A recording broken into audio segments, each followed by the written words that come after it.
Bonjour à tous, je reviens avec un format de livre un peu plus innovant sur la chaîne. Il s'agit d'un manga, et oui, ça m'arrive d'en lire, beaucoup moins souvent que depuis que j'ai dépassé les 20 ans, mais j'en lis encore, et aujourd'hui on va parler de Gun, de Yukito Kishiro. J'en suis venu à le lire après avoir revu Alita Battle Angel qui a été sorti en 2019, quelque chose comme ça, par James Cameron. Et je m'étais dit qu'il serait quand même bien que je regarde la source de base de ce film, c'est-à-dire le manga. Et j'ai lu le tome 1, et j'ai accroché un truc de fou. J'ai adoré les personnages, le monde, les thèmes abordés, surtout le personnage principal qui a un charisme de fou,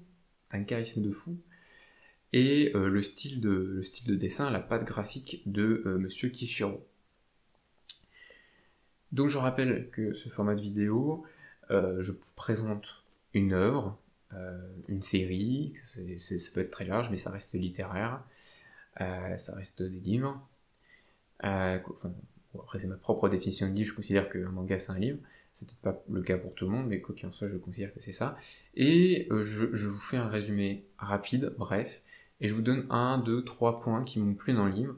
Je vais essayer que ce soit pas négatif, parce que généralement, de toute façon, les livres que je n'ai pas aimés, je ne vous en parle pas, puisque c'est des chroniques, enfin finalement c'est des chroniques, hein, donc c'est très bref, et le but c'est juste que vous vous intéressiez après vous-même au livre, si ça vous a un peu accroché, si ça vous a réveillé une petite étincelle dans le cerveau, et éventuellement de vous le faire lire. Mais je ne veux pas faire de critique approfondie, je n'ai pas le temps, et j'aimerais pour ça voir une autre personne, en fait, si je devais faire des critiques, pour avoir deux avis différents. Bref, quoi qu'il en soit. Gun, c'est dans un monde cyberpunk, et on va suivre Gali qui est un cyborg. Donc en fait, ce monde, dans le premier volume, puisqu'il y en a 9 volumes pour la saga principale, après il y a des suites alternatives et des préquels, je ne parle que du Gun 9 tomes, voilà. On a Gali, il y a Zalem, qui est une île flottante, on a en dessous une ville, et la ville flottante exploite les humains qui sont restés dessous eux, en balançant les déchets, en les exploitant pour produire de la nourriture, etc. Et Gali va être expulsée de Zalem, on ne sait pas pourquoi, elle va être récupérée par un habitant de la déchetterie qui est en dessous, et elle va être réparée. Est-ce que c'est un cyborg? Elle peut être réparée, tant que son cerveau est encore en état de fonctionnement. Et donc on va suivre les aventures de Gali qui va, avec son amnésie, redécouvrir, enfin on suppose redécouvrir, mais au moins découvrir ce monde. Donc finalement c'est comme nous lecteurs, on découvre avec elle le monde, on découvre les personnages, l'atmosphère, l'ambiance de cette ville qui est surplombée par une ville futuriste, et c'est très bien amené. On a des bonnes réflexions sur enfin pas sur la robotique, mais sur l'humain, sur l'exploitation de l'humain, et j'ai beaucoup aimé. Et tout ça avec des bonnes scènes de combat, parce que Gali, bah, c'est pas juste un robot normal, enfin un cyborg normal, on se rend compte qu'elle a des capacités de combat, d'une sorte de kung-fu cyborg version plus, et on est amené, voilà, à suivre Gali, qui a un charisme, comme je l'ai déjà dit, plus qu'incroyable.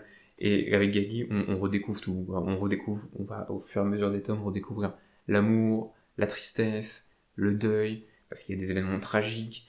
On en apprend plus sur Zalem, qui est donc cette île flottante, mais pas tant que ça. Il y a un vrai mystère, je trouve. Alors je crois que c'est éclairci dans la série qui vient après, qui est une suite, qui est, qui est une fin alternative et une suite de Gun. Alors peut-être que je pense mal Gun d'ailleurs, mais de toute façon vous pouvez rien me dire parce que je vous entends pas. Vous pouvez me critiquer dans les commentaires, mais bon. Bref, magnifique série. J'ai envie de vous montrer, ça c'est mieux que je parle devant le micro, c'est mieux que je vous montre une autre découverture pour vous convaincre. Je vais vous montrer vraiment que le dessin est incroyable. Je vous dis que l'histoire est bien, croyez-moi, mais ça je peux pas vous convaincre, ça dépend de vous si ça vous plaît ou pas. Mais le style, tout le monde doit aimer ce style. Ce n'est pas possible de ne pas aimer le dessin de Monsieur Yukito Kishiro. Voilà. je vous montre ma couverture préférée. Enfin, ma couverture préférée. J'ai deux couvertures préférées dans l'histoire. Hop. Le tome 7. Voilà, le tome 7. Magnifique. Gali, toujours pleine de charme. Et le tome 8 aussi, qui est vraiment très beau. Voilà. Toc toc. Enfin, je veux bien que c'est les couvertures, que l'auteur a tout donné dessus. Mais bon, quand même, vous pouvez pas me dire que vous n'êtes pas convaincu, que vous n'avez pas un minimum été intéressé par ce style graphique. Bref, je vais m'arrêter là, je crois que ça suffira, sinon on va sentir trop en moi le fan biaisé dans son avis. Je vous remercie en tout cas d'avoir regardé la vidéo, n'hésitez pas à laisser un pouce bleu et on se retrouve d'ici peu. Bye bye.